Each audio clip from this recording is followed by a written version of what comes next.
When my mum called me a waste of potential at my cousin's graduation dinner, I just smiled because I had already made more than his entire family. He was the golden child. Ivy League, corporate job, white picket fence life. And I was the artsy failure who dropped out of college and worked in my room. But when Forbes emailed me for an interview, suddenly my mum wanted to brag about me at church. My name's Olivia. I'm from New Jersey. And for 23 years, I thought I was the disappointment of the family. But now I fund my parents' retirement, own 3 properties, and fly business class while my cousin's still paying off student loans. And this is how I did it. I swear, I don't remember a single birthday where my cousin Josh wasn't brought up, like my 13th birthday. My mum gave me a journal and said, use it to plan your goals. Josh already finished his summer reading. I didn't even like reading. I liked sketching, designing clothes, and learning how to sew. But in her eyes, that wasn't productive. That was play. Josh, on the other hand, was everything. Straight A's, captain of the debate team, perfect SAT scores, early admission to Princeton. Family gatherings became performances. He brought trophies. I brought anxiety. Wrong. Josh got a full ride, and he's double majoring. My mum reminded me every Thanksgiving. I tried to force myself into econ and pre-law. I figured maybe if I became a lawyer, she'd finally say she was proud of me. But I was miserable. I spent more time drawing in the margins of my textbooks than actually studying them. Then sophomore year, it hit me. I wasn't going to make it pretending to be someone I wasn't.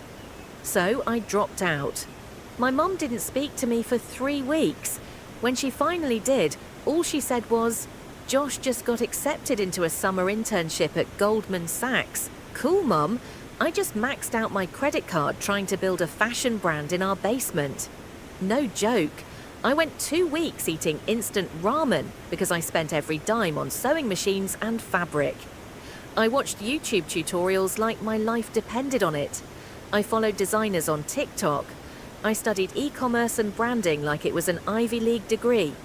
My tiny Etsy shop made $4.79 in its first week. By month 3, I hit $213.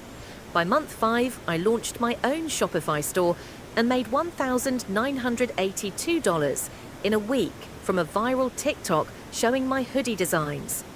That night, I cried, not because I was rich, but because I proved to myself that I could do it. Of course, my mum still wasn't impressed. You're wasting your time. That's not a real job. When Josh got engaged to a med student, my mum posted it all over Facebook. Meanwhile, I was working 16-hour days, fulfilling orders from my living room and hiring my first part-time virtual assistant. Then something crazy happened. A famous fashion TikToker posted a haul wearing one of my jackets. Overnight, I gained 70,000 followers.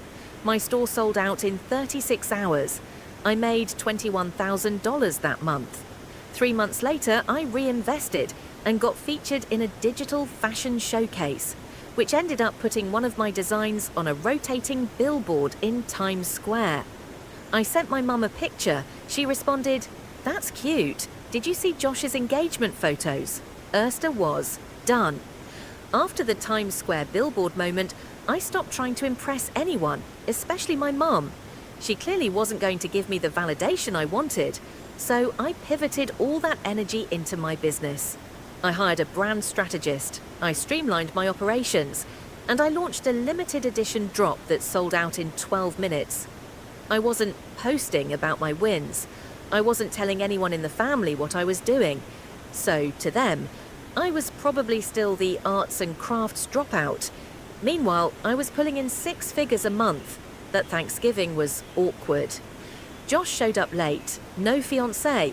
My mum said they needed space, and Josh was super busy with work stress. But I could tell something was up. While they were bragging about his promotion, he looked tired, fidgety, bitter even. He asked me, "Still doing that clothing thing?" I smiled. "Yeah, I've got a small team now, it's growing."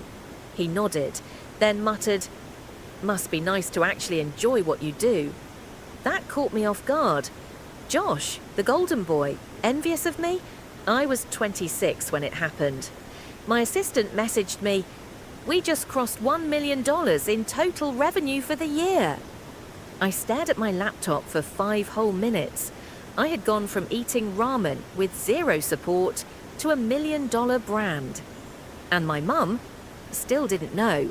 I didn't tell her, not because I didn't want to, but because I knew she'd compare it to something Josh was doing. I was done fighting for her approval, but deep down, I wanted her to notice. One day, I got a panicked call from my mum. "Olivia, why is the IRS sending you mail here?" I had accidentally used her address when filing my LLC. I told her, "It's for the business. No worries, I'll update." There was a long pause. "You have an LLC?" "Yeah, Mum, I've had one for 2 years." "You're really running a business." "I've got a full-time staff and pay quarterly taxes, so yeah." Silence. Then, "Well, I guess that's impressive." Guys, that was the first time she ever said anything even remotely complimentary about what I did. 6 months later, Josh got laid off. Apparently, the hedge fund he worked at cut 30% of their staff. No severance, no backup plan. His fiancée left, and he had $180,000 in student loans still hanging over his head. He moved back in with his parents. Meanwhile, I was negotiating a retail licensing deal that could put my products in over 40 boutique stores across the country. At the family barbecue, Josh barely made eye contact with anyone. And my mum. Suddenly, she was introducing me to everyone. "This is my daughter, Olivia. She owns a fashion company." "Oh, now I'm your daughter. Cool." I almost didn't go, but something told me to show up. It was a big family reunion. Uncles, aunts, cousins, everyone was there. Josh was sitting at the kids' table, drinking beer. My mum called me over to introduce me to some out-of-town relatives. "This is Olivia. You wouldn't believe what she's built. She has employees and everything." Then she said something I'll never forget. "She's actually doing better than Josh now." My jaw literally dropped. My mum, the queen of comparisons, had just compared us in my favour. That's when I knew. I didn't need her approval anymore. But damn, did it feel good. After the family reunion, something clicked in me. I wasn't chasing approval anymore, I was chasing impact. I started mentoring other young women who wanted to start fashion businesses. I hosted free webinars, shared my mistakes, helped others avoid the long broke nights I went through. And that retail licensing deal, it blew up. My jackets were now in boutiques across LA, Chicago, Miami. I signed my first 6-figure brand partnership. At 27, I was making more money than I ever thought possible. I took my parents to Hawaii for their anniversary. My mum cried on the beach and said, "I still don't understand what you do, but I'm proud of you." That was the first time she'd said that word, proud. I just smiled, because I knew she meant it this time. So here's the twist. Josh and I started talking more, maybe because the playing field had flipped, or maybe because he finally realized he'd spent his life chasing a script someone else wrote for him. He told me he hated finance. He wanted to get into tech, maybe even something creative. I didn't gloat, I didn't rub it in. Instead, I offered to help him with his resume, LinkedIn, and personal brand. I even introduced him to a few folks in my network. For the first time in our lives, we weren't competitors. We were just two cousins trying to figure things out. Then came the moment that floored me. My mum invited me and Josh over for dinner. Halfway through the meal, she cleared her throat and said, "Your father and I were thinking, we'd like to invest in your company, Olivia. Maybe even help open a storefront." Ersta was shocked. The woman who once called my business a hobby now wanted to be an investor. I laughed, not to be rude, but because it was so surreal. I told her, "Thanks, Mum, but I've already got offers from VCs." She nodded slowly, then said, "Well, just don't forget us when you IPO." Josh had been working on a tech startup quietly. I encouraged him, helped him build a pitch deck. Even gave him a few grand to hire a freelance dev. But after 6 months, he ghosted everyone. Turns out he blew most of the cash on crypto and luxury sneakers trying to manifest success. When his bank account hit zero, he asked me for a loan. I said no, not because I was bitter, but because I'd been broke. And I knew that until you feel the pain of being down bad, you don't get hungry enough to climb out. He didn't talk to me for weeks. You know how I mentioned a courtroom earlier? Yeah, buckle up. Turns out Josh had taken out a personal loan using my dad's name, $22,000. My parents had no idea until they started getting collection calls. Josh panicked and confessed. My mum called me in tears. I couldn't believe it. The same cousin who was once the model of success, now committing financial fraud just to stay afloat. They took it to court. My dad refused to press charges, but the judge still mandated Josh to pay restitution and attend financial counselling. The day we walked into that courtroom, Josh couldn't even look me in the eye. That courtroom moment, it was poetic. The boy who was once the golden child of every family gathering, now sitting quietly, ashamed, while I stood strong in heels, tailored blazer, and a legal team I paid for myself. And my mom. She sat beside me, holding my hand. "You're everything I ever wanted you to be," she whispered. I didn't cry. I didn't gloat. I just exhaled, like I'd been holding my breath for a decade. After the courtroom, everything shifted. Josh moved to a smaller city, started therapy, tried to get his life together. I didn't hold grudges. I knew what it felt like to fail, but I wasn't his safety net anymore. My mum, she called me every other day with business ideas. She even started wearing my designs to church. She'd tell people, "My daughter made this." And every time she said it, I felt like that little girl who used to sketch in the margins of her homework, finally getting her moment. Let me tell you something no one warns you about. Success isn't loud. It's not champagne in the club or cars you don't need. It's freedom. It's flying your parents first class for the first time. It's paying off their mortgage and watching your dad cry in the driveway. It's knowing your worst day now was still better than your best day back then. It's turning down investors because you don't need them.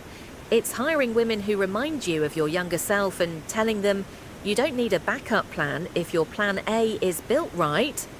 A few months ago, my mum gave me a card. No occasion, just a plain white envelope. Inside was a letter she wrote by hand. She said, "I used to compare you to Josh because I thought I was helping you, but I realize now I was wrong. You were never supposed to be like anyone else. You were meant to lead. And I couldn't be prouder of the woman you became, even when I didn't understand you." I cried for 10 minutes. It wasn't about revenge anymore. It was about peace. If you're watching this right now and your family makes you feel like you'll never be good enough, if they compare you to people who fit in better, follow the rules better, get the praise you never do, let me say this. You don't need to be like them. You need to be you, loudly, boldly, unapologetically. The path you're building might not make sense to them, but it doesn't have to. Your success isn't meant to prove them wrong. It's meant to prove you right. I work 4 hours a day, 4 days a week. I have a team of 12 amazing people running operations, marketing, and creative. I travel whenever I want, speak at Women in Tech and founder events. I donate 10% of profits to fund scholarships for girls in underserved communities. And yes, I still design every piece that drops. Oh, and my mum, she runs customer service voluntarily. She says it helps her stay connected to the mission. Imagine that. We crossed paths at a family wedding last spring. He looked better, calmer, humble. He hugged me, said thank you. Not just for the help, he told me, but for showing me there's more than one version of success. That meant everything. Because even though this started as a story about revenge, it ended as a story about becoming. So, yeah, my mum used to compare me to my cousin every day. Now, I out-earned his whole family. and built something they'll never be able to measure in dollars. My name is Olivia, and I'm not just successful, I'm free.